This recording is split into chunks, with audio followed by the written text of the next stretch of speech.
Hello friends, स्वागत है आप सभी का हमारे इस यूट्यूब चैनल हिंदी साहित्य में। हम लोग चर्चा कर रहे थे MSD 1 हिंदी काव्य के उन प्रश्नों के जो कि व्याख्या के लिए पूछे जाते हैं, जिसमें कि हमने तुलसीदास के परशुराम लक्ष्मण संवाद, विनय पत्रिका और कवितावली इनके महत्वपूर्ण अंशों की संदर्भ और व्याख्या देख ली थी और मीराबाई के कुछ पदों की व्याख्या भी देख ली थी। इस वीडियो में हम बात करेंगे घनानंद के कवित्व की, जो कि परीक्षा की दृष्टि से इम्पोर्टेंट है।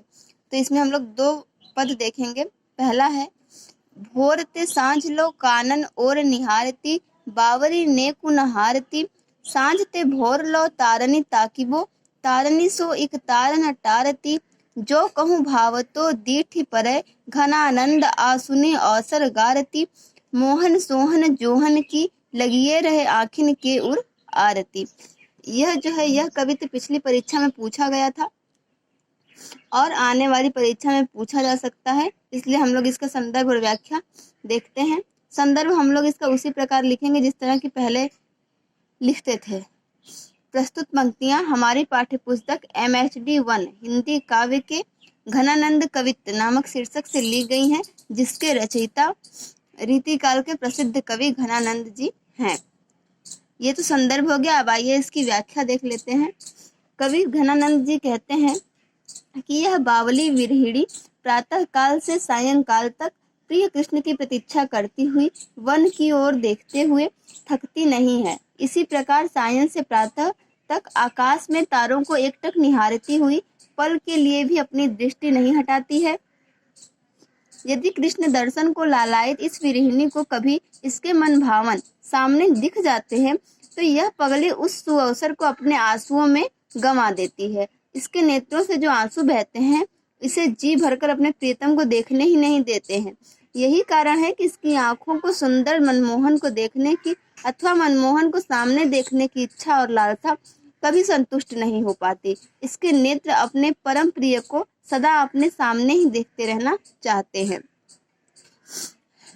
तो यहाँ पे अगर हम देखें तो भोर का मतलब है कि सुबह या सवेरा, सांझ का मतलब है कि शाम, और कानन का मतलब है कि जंगल, निहारती मतलब देखना, नेकु मतलब जरा भी, और इस तरह बाकी शब्द के अर्थ तो हमको लिखने नहीं, लेकिन व्याख्या के लिए तो जो मैंने अभी व्याख्या आपको बताई, अगर उसको ध्यान से सुन लेते हैं 2 बार तो आपको याद हो जाएगा। चलिए देखते हैं अगला प्रश्न।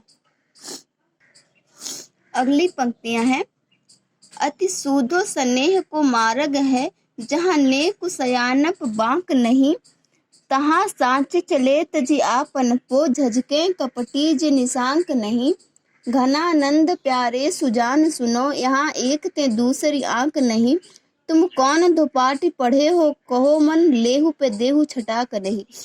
इस पंक्तियों में घनानंद जी प्रेम की सरलता को वर्णन करते हुए कहते हैं कि प्रेम का मार्ग अत्यंत सरल है, इसमें कहीं भी चतुराई का टेढ़ापन नहीं है, इसमें केवल सच्चे प्रेमी ही चलते हैं। वे चातुर्य क्या अपनत्व तक को भूले हुए रहते हैं। जो कपटी हैं, कुटिल हैं, उन्हें इस मार्ग पर चलने में झिझक होती है। हे सुजान प्रिय, इस मार्ग पर केवल एक ही अंक निश्चय रहता है, प्रिय के प्रेम का, उसके अतिरिक्त दूसरा कुछ नहीं। आप केवल लेना जानते हैं, देना नहीं, और यह मार्ग तो सर्वस्व दान करने वालों का है। आपने मन तो ले लिया पर उसके बदले में छटाक भी नहीं दिया। 40 शेर लेकर कम से कम 40 शेर ही देना चाहिए। अधिक देने की प्रशंसा है पर आपने एक छटाक देने में भी उदारता नहीं दिखाई है। अर्थात कि प्रेमी की ओर से मन गया तो प्रिय की ओर से बदले में छटा का अंक यानी कि एक झलक, शोभा की झलक तो मिलनी ही चाहिए, पर आपने तो वह भी नहीं दिया है। ये जो है ये कवित्व है, और इस कवित्व में घनानंद जी प्रेम की सरलता का वर्णन करते हैं। और ये जो पंक्तियां हैं ये पिछली परीक्षाओं में नहीं पूछी गई हैं, लेकिन इस बार परीक्षा में आने की इसकी संभावना है, इसलिए हमने इसको भी बता दिया। ओके फ्रेंड्स, उम्मीद करते हूँ ये वीडियो भी आपके एग्जाम के लिए काफ़ी हेल्पफुल होगी। Thank you for watching this video.